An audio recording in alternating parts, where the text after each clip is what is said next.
So I would rather them stop and pay attention. And then when they want to go, they go on their own. What was your relationship like with Big? Biggie was my homeboy, Mm-hmm. and I mean, he was a real friend of mine. Like I remember early on, when we used to come out here, he used to hang out with us. They used to ride in limos with us. We used to go smoke, chill, the whole nine.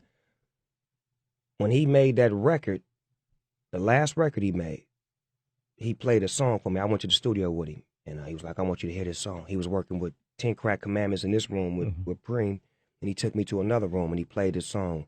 I'm dreaming of Lear jets and mansions and coupes and trying to sell records like Snoop. Oops. He played that record for me in front of all his homeboys. When the record went off, I was like, cuz, you killed that. He's like, I just want to give you some love, man, and let you hear this. But his perspective, you could just tell that he wasn't tripping. He wanted the world to know, I love Snoop Dogg. Mm-hmm. Snoop Dogg loves me. Mm-hmm. Because I had already put it on the line that I loved him. Mm-hmm. But he could never come back and say, I love Snoop, because he had to stay in his lane because Pac was on him so tough. Mm-hmm. You know what I'm saying? So when he expressed that on that song, that let me know that our friendship was going to always be there no matter what. And I seen him again when he had got his legs. I guess he got in a car accident or something. Yeah. I seen him in Atlanta. This is right after Pac got killed. And he was in the hotel. And I seen C's. I'm like, where he at, cuz? He like, he upstairs. I'm like, let me holler at him. He like, hold on. Because, they didn't know what was going on. Yeah. They was, checking the temperature. So I went up there with him. We kicked it for about an hour strong. And he was like, man, I love Pac, man. I don't know why. So we just was having that intimate conversation about how he never hated Tupac. Yeah. How he loved Tupac. But this is just me and him in a private room, smoking, chopping up game. He had his little walker with him. Mm-hmm. We chopped it up for about an hour. I rolled out, and that was the last time I seen him. Wow. Ironically enough, Pac introduced me to Biggie. Oh, wow. That's how I first met Biggie, at the Palladium here in New York. Are you serious? I swear. Pac said, I want you to meet this dude. He's dope, blah, blah, blah. And they got on stage and performed together. And I always wondered how much of that beef was real, or was it?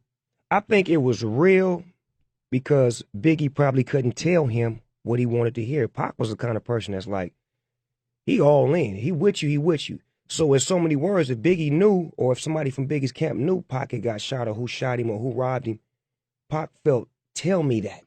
And when they didn't tell him that, even if they did or didn't know, that just turned it all bad. Because where we come from, if you know I'm finna get shot, robbed, or jacked, and you don't say nothing, you a part of it.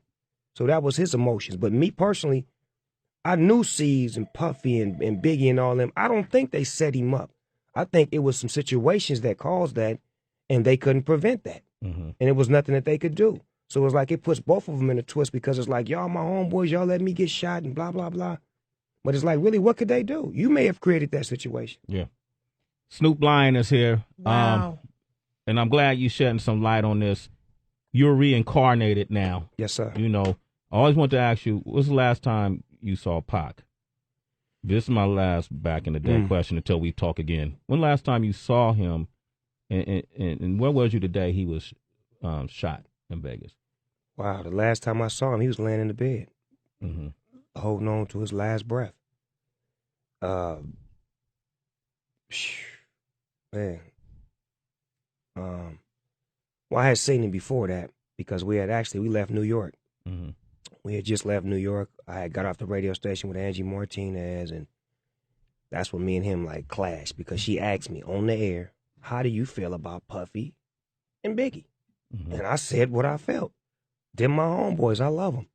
When I got back to the hotel, it was a whole nother atmosphere. He sent his homeboy up to get the bud from me, as opposed to him coming to get it. Muta came and got the bud. Pac wants some bud. Hold on. Tell him to come up here. He ain't coming up here. Give me the bud. I'm going to take it to him. So I felt funny. Mm-hmm. And then my uncle said something about, they downstairs talking and blah, blah, blah.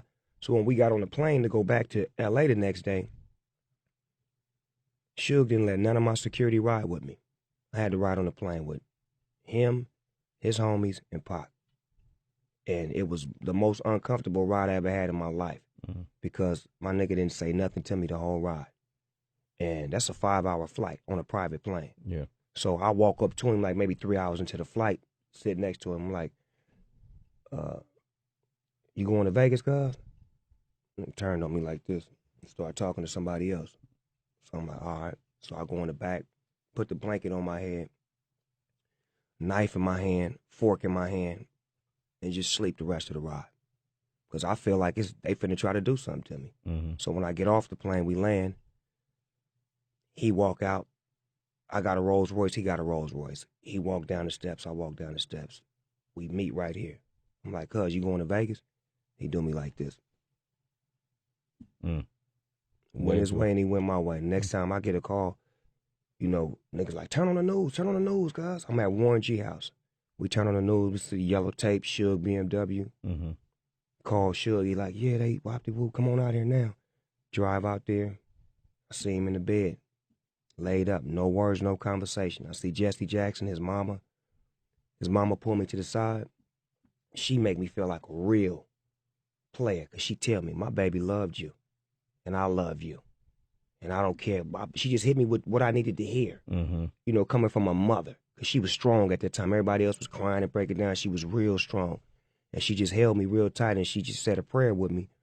And I know I went there, I hollered at him for about 20 minutes, and I went in the bathroom. I fainted. I threw up. I just was like, I was gone. Like my whole, because me and my homie wasn't straight. You understand what I'm saying? It's like, I'm not even going to be able to apologize to him, or even just to tell him, I feel you, I'm wrong or whatever.